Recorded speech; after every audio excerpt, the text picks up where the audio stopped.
আসসালামু আলাইকুম। আমরা মনে হয় আজকে এসএসসি 25 ব্যাচের গুরুত্বপূর্ণ একটা বিষয় নিয়ে আলোচনা করতে চলেছি। কারণ কি, টেস্ট পরীক্ষার রেজাল্ট কয়েকদিন পরেই প্রকাশ পাবে। সেটা হচ্ছে আই থিঙ্ক 27 তারিখে ঘোষণা আসছে যে 27 নভেম্বরের ভিতর রেজাল্ট প্রকাশ করে দিতে হবে। এই টেস্ট পরীক্ষার রেজাল্টের সাথে আবার বোর্ড পরীক্ষার একটা সংযোগ আছে। সংযোগ কি, আমাদের প্রায় শিক্ষার্থীর কমন একটা প্রশ্ন থাকে, টেস্ট পরীক্ষাতে যদি এক সাবজেক্টে বা দুই সাবজেক্টে ফেল করি তাহলে কি বোর্ড পরীক্ষায় অংশগ্রহণ করতে দিবে? এরকম কিন্তু একটা রুলস ছিল, যেটা 2025 সালে আছে কিনা শিক্ষার্থীদের প্রশ্ন। হ্যাঁ, অবশ্যই মাস্ট বি। 2025 সালেও যদি কোনো শিক্ষার্থী, আমরা যদি অফিসিয়ালি আলোচনা করি, টেস্ট পরীক্ষায় কোনো শিক্ষার্থী যদি ফেল করে সে বোর্ড পরীক্ষায় অংশগ্রহণ করতে পারবে না। এটাই হচ্ছে বোর্ডের নিয়ম, অফিসিয়াল নিয়ম।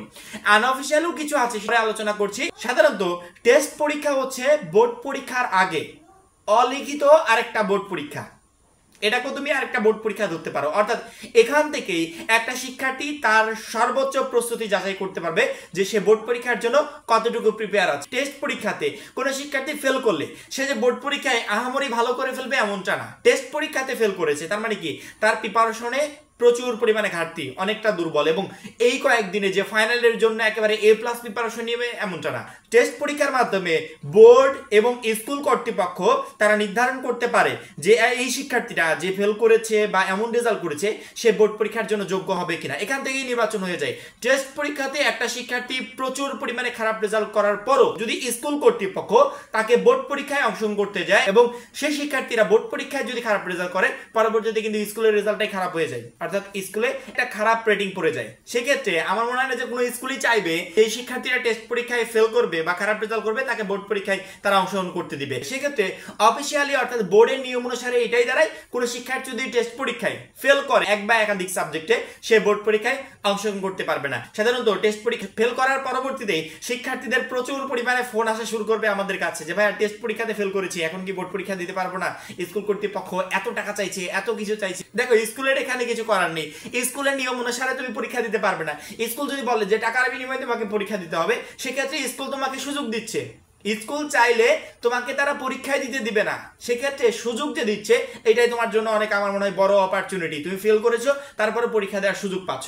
এবার যদি আনঅফিসিয়ালি আমরা আলোচনা করি, একটা শিক্ষার্থী প্রচুর পরিমাণে অসুস্থ থাকার কারণে টেস্ট পরীক্ষায় অংশগ্রহণ করতে পারেনি, সে চাইলেই কিন্তু বোর্ড পরীক্ষায় অংশগ্রহণ করতে পারবে। এবং এই সিদ্ধান্তটা স্কুল কর্তৃপক্ষ, স্কুলের প্রধান শিক্ষক অর্থাৎ ম্যানেজিং কমিটি এই সিদ্ধান্তটা নিতে পারবে। তারা বোর্ডের কাছে পরবর্তীতে একটা লিখিত পাঠাতে পারবে। বোর্ড এরকম সিস্টেম করে যে কোনো শিক্ষার্থী যদি অসুস্থ থাকে বা গুরুতর কোনো কারণে যদি পরীক্ষায় টেস্ট পরীক্ষায় অংশগ্রহণ করতে না পারে, পরবর্তীতে তাদের রেজাল্ট যদি ফেল আসে, সেক্ষেত্রে ওই শিক্ষার্থীর বিষয়ে আপনারা লিখিত আমাদের কাছে পাঠান, আমরা ওই শিক্ষার্থীকে পরীক্ষা দিতে দেবো। বা স্কুল কর্তৃপক্ষ বোর্ডকে অনুরোধ করবে তোমাকে যেন তারা পরীক্ষা দিতে দেয়। সেক্ষেত্রে তুমি যদি ফেল করার পরও আনঅফিসিয়ালি চিন্তা ভাবনা করো এবং তোমার স্কুল কর্তৃপক্ষকে, প্রধান শিক্ষককে যদি কনভিন্স করতে পারো, যদি রিকোয়েস্ট করতে পারো যে স্যার আমি তো বাই চান্স কোনো ক্রমে আমার এই প্রবলেম ছিল, এই জন্য আমি ভালো করে পরীক্ষাটা দিতে পারিনি, বাট আমার প্রিপারেশন সেই হাই লেভেলের প্রিপারেশন আছে, আমি পরীক্ষা দিতে চাই। সেক্ষেত্রে স্কুল কর্তৃপক্ষ যদি তোমাকে রেফার করে বোর্ডের কাছে যে এই শিক্ষার্থীটা কোনোভাবে অসুস্থ ছিল বা এই কারণে বা ওই কারণে তার ফেল আসছিল, কিন্তু সে এরকম স্টুডেন্ট না, ফেল করার মতো স্টুডেন্ট না, সে অবশ্যই মাস্ট বি একটা ভালো স্টুডেন্ট, সেক্ষেত্রে বোর্ড হয়তো বা তোমার বিষয়গুলো চিন্তা ভাবনা করে দেখবে। প্রতি বছর এমন অহরহ উদাহরণ আছে যে একটা শিক্ষার্থী টেস্ট পরীক্ষায় ফেল করলো, পরবর্তীতে সে বোর্ড পরীক্ষায় অংশগ্রহণ করতে পারলো না। এমন প্রচুর পরিমাণ শিক্ষার্থীদের ক্ষেত্রে হয়। তোমাকে নিয়ে রিস্কটাকে নিবে, স্কুল কর্তৃপক্ষ নিবে, পরবর্তী দায়ভার স্কুল কর্তৃপক্ষকে গ্রহণ করতে হবে। একটা স্কুলে যদি 100% শিক্ষার্থী পাস করে, সেক্ষেত্রে স্কুলের সুনাম বয়ে গেল, স্কুলের রেটিং পয়েন্টটা অনেক উপরে চলে গেল, থানার ভিতর স্কুলে 1 নম্বরে বা 2 নম্বরে চলে আসলো।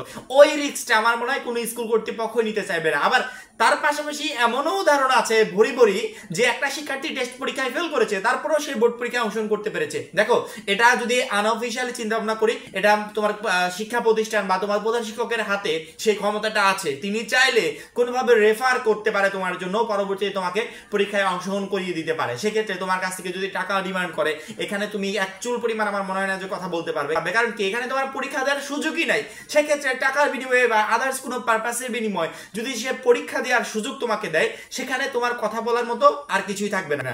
টেস্ট পরীক্ষাতে ফেল করার পরবর্তীতে বোর্ড পরীক্ষায় অংশগ্রহণ করতে পারবো কি পারবো না এই বিষয়গুলো নিয়ে প্রচুর পরিমাণে কমেন্ট আমরা পাই, এবং সাধারণত টেস্ট পরীক্ষার রেজাল্ট প্রকাশের পর থেকে এই বিষয়গুলো নিয়ে আলোচনা থাকে একেবারে তুঙ্গে।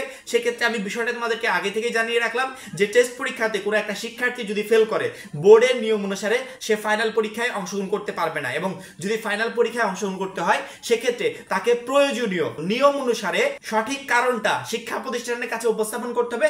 পরবর্তীতে শিক্ষা প্রতিষ্ঠান এই কারণগুলো বোর্ডের কাছে উপস্থাপন করবে যে এই শিক্ষার্থীটা অসুস্থ ছিল বা শারীরিক কোনো প্রবলেমের কারণে সে পরবর্তীতে পরীক্ষা দিতে পারে নাই, তবে সে একজন ভালো স্টুডেন্ট, সে অবশ্যই মাস্ট বি বোর্ড পরীক্ষায় ভালো রেজাল্ট করবে। শিক্ষা বোর্ড এই বিষয়গুলো দেখবে এবং ওই শিক্ষার্থীটাকে পরীক্ষা দেওয়ার সুযোগ দিবে। অর্থাৎ টেস্ট পরীক্ষায় ফেল করেও তুমি বোর্ড পরীক্ষায় অংশগ্রহণ করতে পারবে, তবে এটা সম্পূর্ণ ডিপেন্ড করবে তোমার স্কুল কর্তৃপক্ষের উপর। স্কুল কর্তৃপক্ষ যদি চায় সেক্ষেত্রে তুমি অংশগ্রহণ করতে পারবে, স্কুল কর্তৃপক্ষ যদি বলে যে না সেক্ষেত্রে তুমি অংশগ্রহণ করতে পারবে না। আশা করি বিষয়টা ক্লিয়ার হতে পেরেছো। এখন এই পর্যন্ত এসএসসি 25 সম্পর্কিত সকল গুরুত্বপূর্ণ আপডেট আমাদের এই চ্যানেল থেকে পাবে, তার জন্য অবশ্যই চ্যানেলটা সাবস্ক্রাইব করে পাশে বেল আইকনটাতে ক্লিক করে রাখবে। সবাই ভালো থাকবে, সুস্থ থাকবে, আল্লাহ হাফেজ।